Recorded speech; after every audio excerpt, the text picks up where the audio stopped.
අපි හැමෝම කැමතිනේ අඩු වියදමින් අඩු කාලෙකින් කෑම හදන්න. ඔන්න මම ඔයාට පොඩි ටිප්ස් වගේක් අරගෙන ආවා ෆ්‍රිජ් එකේ හරියට කෑම ගබඩා කරගෙන කෑම අපතේ යන්නේ නැති විදිහට කරගන්න විදිහ. ඉතින් අපි බලමු මම මේක කොහොමද කරගන්නේ කියලා. අද මම පොඩ්ඩක් shopping ගියා. ඉතින් මම සාමාන්‍යයෙන් එළවලු වගේ දේවල් නම් ගන්නෙ ඔය පාරේ තියෙන එළවලු කඩවල් වලින්. ඔය චූටි එළවලු කඩවල් තියෙන්නේ. අන්න ඒ වගේ හොඳ ගම්වල තියෙන හොඳ එළවලු තියෙනවා. ඉතින් මම ගොඩක් වෙලාවට ඒ වගේ එළවලු කඩවල් වලින් තමයි එළවලු ගන්නෙ. මම කොහේ හරි මේ වගේ shopping ගිහිල්ලා ආවම මම මුලින්ම wash දා ගන්නත් කලින් කරන්නේ මේ ටික ඔක්කොම සෝදලා අස් කරලා ඒ හැමදේම කරලා ඉවරනාට පස්සේ තමයි මම wash දාගෙන අනිත් දේවල් ටික ලෑස්ති කරගන්නේ. ඉතින් ආපු ගමන් මේ වැඩ ටික ඉවර කරගත්තාම හරි ලේසි අපිට සතියක් දෙකක් යනකම් වැඩි කරදර නැතුව උයා පියා ගන්න පුළුවන්. දැන් මම මේ වගේ මුලින්ම එළවලු ටික වෙන් කරගන්නවා. ඉතින් මේ තියෙන අද මම ගත්ත එළවලු ටික කැරට් ගත්ත ටිකක් වැඩිපුර ගත්තා. අපේ ගෙදර සාමාන්‍යයෙන් කැරට් ටිකක් වැඩිපුර කනවා. බණ්ඩක්කා තියෙනවා. එතකොට දෙහි තියෙනවා. පෝංචි වැටකුළු ලීක්ස් මේ හැම දෙයක්ම තියෙනවා. මුලින්ම මම අමු මිරිස් ටික සෝද ගන්න හිතුවා. අමු මිරිස් වගේ දේවල් මම සෝදලා තමයි ෆ්‍රිජ් එකට දාන්නේ. එතකොට අවශ්‍ය වෙලාවට කපලා ගන්න තියෙන්නේ. ආය අමුතුවෙන් වෙනම හොදින්න ඕනේ. අමු මිරිස් හොදද්දි මම මේ වගේ හොඳට මුලින්ම එකපාරක් හොදලා මේකට විනාගිරි ටිකක් දානවා. විනාගිරි ටිකක් දාලා වතුරත් එකතු කරලා විනාඩි 10ක් විතර හොඳට වතුරේ පොඩ්ඩක් දාලා තියෙනවා. මේ අමු මිරිස් වල විස බීජ තියෙනවා නම් ඒ දේවල් තියෙනවා නම් යන්න විනාඩි 10කට පස්සේ ආයෙත් මම හොඳට හොදලා තමයි මේක වතුර පෙරාගෙන අයින් කරගන්නේ. ගොඩක් එළවලු ඉතින් මම මෙහෙම තමයි හොදගන්නේ. කැරටුත් එහෙමයි. කැරටුත් මම අර කලින් කිව්වා වගේ මේ වගේ හොඳට හොදලා ඊට පස්සේ විනාගිරි ටිකක් දාලා ඒ වගේනුත් හොදලා තමයි ගන්නෙ. අද මගේ කැරට් ටික හොඳ පිරිසිදුර තියෙනවා. සමහර වෙලාවට අපිට හම්බෙනවා අර ගොඩක් මඩ තියෙන කැරට්. එතකොට කරන්නේ මුලින්ම වතුර ටිකකට දාලා මඩ ටික යන්න පොඩ්ඩක් පෙඟෙන්න තියෙනවා. ඊට පස්සේ ස්පොන්ජ් එකකින් හොඳට අතුල්ලලා කැරට් ටික හොදලා තමයි විනාගිරි ටික දාගන්නේ. අද මට එච්චර කරදර වෙන්න ඕනේ නැහැ. කැරට් කොහොමද කලින් හොදලා තියෙන කැරට් තමයි මම ගත්තේ. ඊට පස්සේ මම මේ අවුව වැටෙන්නේ නැති සාමාන්‍ය හුලම් තියෙන තැනක් නම් වඩාත් සුදුසුයි මේකට. මම මේ වගේ ට්‍රේ එකකට සර්වියට් එකක් මේ වගේ ලා ගන්නවා. ඊට පස්සේ මම අර හොදගත්ත එළවලු ටික මේකේ තියා ගන්නවා. අමු මිරිස් ටික, කැරට් ටික, බෝංචි හැම දෙයක්ම මේකේ තියා ගන්නවා. මෙතෙන්දී මේ හැම එළවලුකම වතුර පොඩ්ඩක්වත් නැති වෙන්න ඕනේ. හැබැයි එහෙමයි කියලා ඔයා මේවා අවුෙන් තියන්න එපා. එහෙම වුණොත් එහෙම මේ එළවලු වල ෆ්‍රෙෂ් ගතිය නැති වෙයි. ඉතින් ඔයාලට හුලඟින් වගේ වේල ගන්න පුළුවන් නම් වඩාත් සුදුසුයි. එහෙම නැත්නම් හේවන තැනකින් තියාගන්න මේක.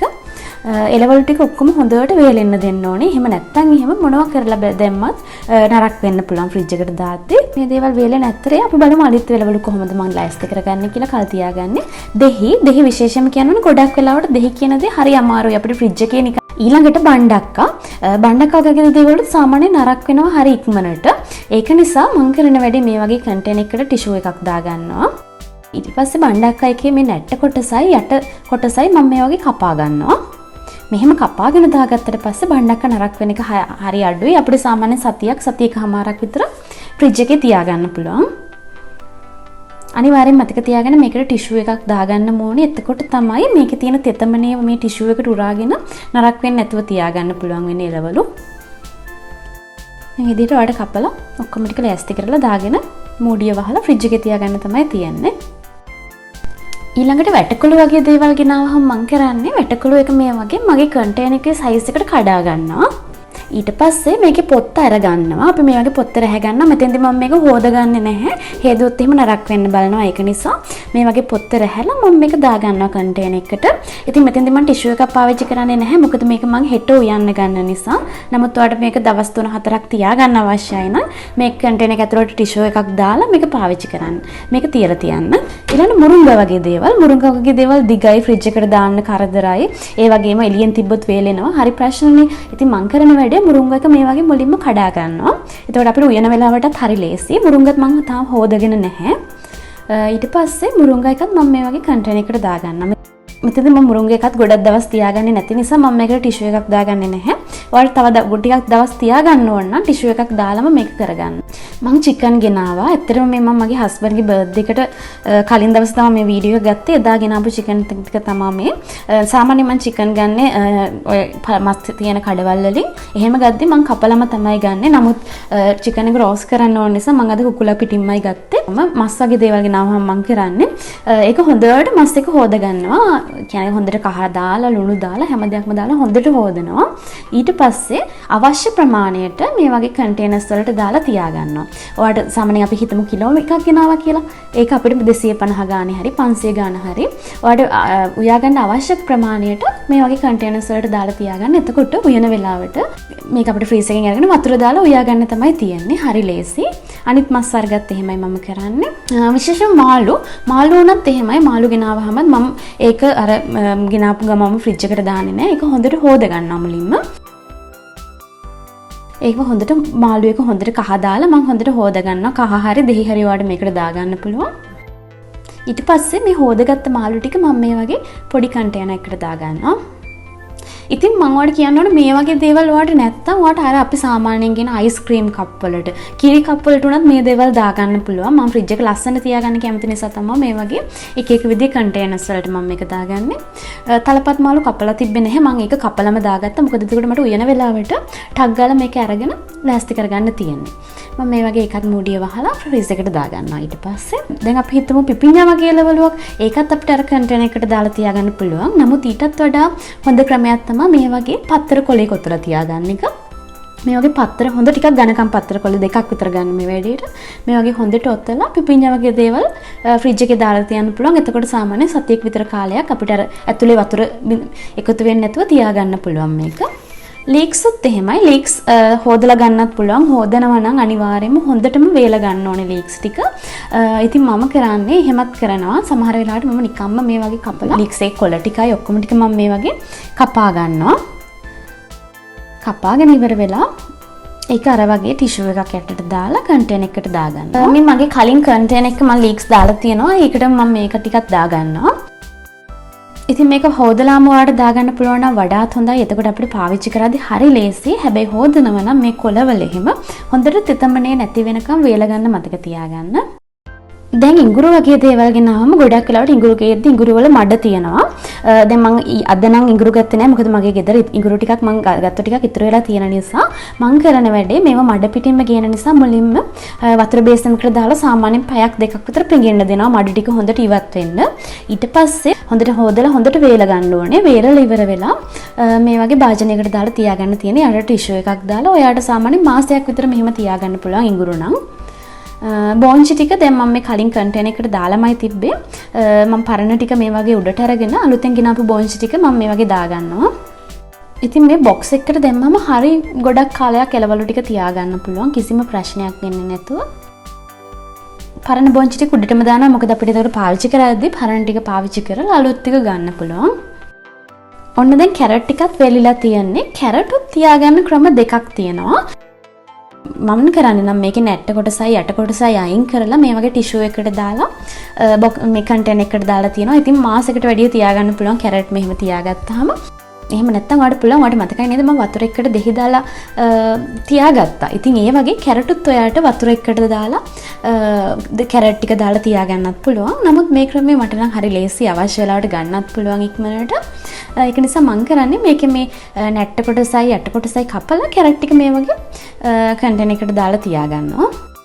දැන් අමු මිරිස් කියන සාමාන්‍ය අපේ වවුනෙම ගෙදරක පාවිච්චි කරන දෙයක් නේ. ඒ වගේම ඉක්මනට නරක වෙන්නත් බලන දෙයක්. අමු මිරිස් වලටත් මම මේ වගේ කන්ටේනර් එකට ටිෂු එකක් දානවා. විශේෂ දෙයක් තියෙනවා. අමු මිරිස් වල මේ තියෙන නැට්ට කොටස අයින් කරගන්න ඕනේ. නැට්ටත් එක්ක දැම්මොත් එහෙම මේක මේ නරක වෙන්න බලනවා. ඒ වගේමයි වතුර පොඩ්ඩක්වත් තියාගන්න එපා. මම කලින් හොදලා හොඳට වේලපු අමු මිරිස් ටික තමයි මම මේ විදිහට දාගන්නේ. නැට්ට මේ විදිහට දාගත්තාම ඇත්තටම මේ අමු මිරිස් වුණත් ඔයාලට සති දෙකක් තුනක් වගේ කාලයක් තියාගන්න පුළුවන්.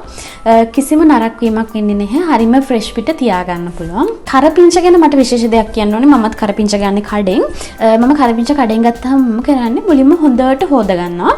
මම අර කලින් කැරට් බෝංචි වලට කරා වගේ හොඳට හොදලා වේලෙන්න තියනවා මද පවනේ. වේලුණාට පස්සේ මේ වගේ කන්ටේනර් එකකට දාලා තියාගන්නවා.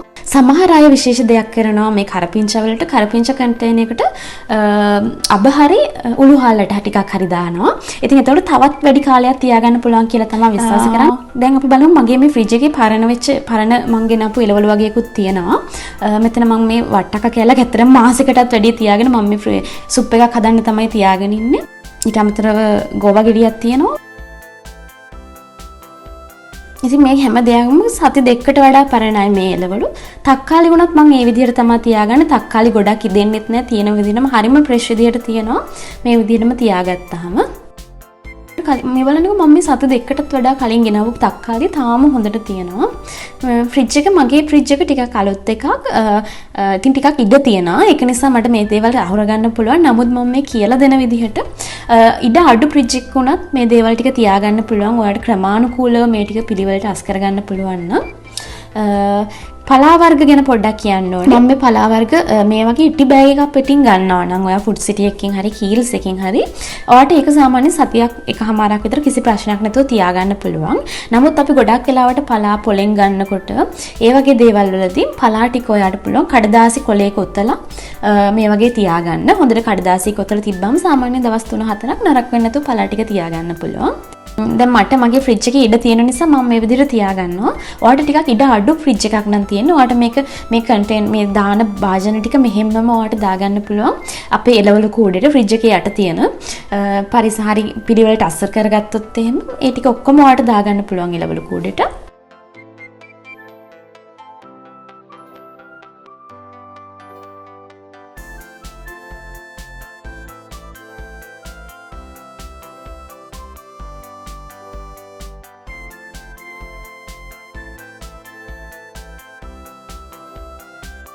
මගේ මේ ෆ්‍රිජ් එකේ ෆ්‍රීස් එකට වෙනම කෑල්ලක් තියෙනවා. අපි අර සාමාන්‍යයෙන් ගෙදර තියෙන ෆ්‍රීස් එක උඩ නෙවෙයි තියෙන්නේ. ඒ වගේම තවත් කෑල්ලක තමයි තියෙන්නේ. හරි පහසුයි. ඉතින් ඉඩ ගොඩක් තියෙනවා ෆ්‍රීස් එකේ. ෆ්‍රීස් එකේදී මම අර කලින් කිව්වා වගේ මස් ටික හැමදේම හොදලා තමයි දාගන්නේ. චිකන්, මාළු, ඒ හැමදේයක්ම සෝදලා තමයි ෆ්‍රිජ් එකට දාගන්නේ. ලේ පිටින් දාගන්නේ නැහැ එකක්වත්. ඒ වගේමයි මේ කන්ටේනර් එකේ තියෙන පොල් මම සාමාන්‍යයෙන් කරන්නේ මේ වගේ ගාගත්ත පොල් මේ වගේ පොඩි අයිස්ක්‍රීම් කප් වලට දාලා තියාගන්නවා අවශ්‍ය ප්‍රමාණයට. එතකොට ඔයාට මේක ෆ්‍රීස් එකේ තියාගන්න ඕනේ. මාසෙකට වඩා පොල් ටික තියාගන්න පුළුවන්. වැඩවලටත් හරිම ලේසියි. විශේෂයෙන්ම උදේට හදිස්සියේ වැඩට යන අයට හරි ලේසියි මේ ක්‍රමය. ෆ්‍රීස් එකට පොල් ටික ගාලා මේ වගේ පොඩි අයිස්ක්‍රීම් කප් වලට හරි කන්ටේනර්ස් වලට හරි දාලා ෆ්‍රීස් එකේ තියාගත්තොත් එහෙම අවශ්‍ය වෙලාවට ගන්න පුළුවන්. මේකේ යටම මට විශේෂ දෙයක් පෙන්වන්න ඕනේ. ඔයගොල්ලෝ සාමාන්‍යයෙන් කරවල උම්බලකඩ වගේ කොහොමද තියාගන්නේ? මම නම් කරන්නේ මම ඒකත් ෆ්‍රිජ් එකට දාගන්නවා. කරවල උම්බලකඩ වගේ දේවල් මේ වගේ කප් එකකට දාලා ෆ්‍රිජ් එකට දාගන්නවා. ඉතින් ෆ්‍රීස් එකට දාගන්න මතක තියාගන්න. ෆ්‍රීස් එකට දැම්මට පස්සේ ඔයාලට මේ කරවල වල පුස්සල්ලන්නේ නැහැ, ගඳක් එන්නේ නැහැ. මේ වගේ හොඳට වහලා දාගත්තොත් එහෙම සෑහෙන කාලයක් තියාගන්න කිසිම කරදරයක් නැතුව. ඉතින් ඔයාලට තේරෙන්නේ නැති කොච්චර ලේසිද කියලා මේ ෆ්‍රිජ් එක අපි හරියට කළමනාකරණය කරගත්තොත් එහෙම කොච්චර දේවල් ටිකක් අපිට කරගන්න පුළුවන්ද කියන එක. ඉතින් මට ඔයාලට පෙන්වන්න ඕනේ ඒක. මමත් මේ දේවල් හිමීට ඉගෙනගෙන කරගත්ත දේවල්. දැන් නම් මම මේ හැම දෙයක්ම හරිම විදිහට කරගන්නවා. මොකද මේ විදිහට කරාම මගේ කාලෙත් ඉතුරුයි, ඒ වගේම මගේ මුදලුත් ඉතුරුයි. ඉතින් ඒක නිසා ඔයාලත් මේ විදිහට එක try කරලා බලන්න. හරිම ලේසියි ඔයාලටත්. ඉතින් මම හිතනවා මේ වීඩියෝ එක ඔයාලට ගොඩක් ප්‍රයෝජනවත් වෙන්න ඇති කියලා. මේ වගේ වැදගත් වීඩියෝ එකක් කරගෙන මම ඔයාලව හම්බෙන්න ආයෙත් එන්නම්. ඔයාලට සුබ දවසක්.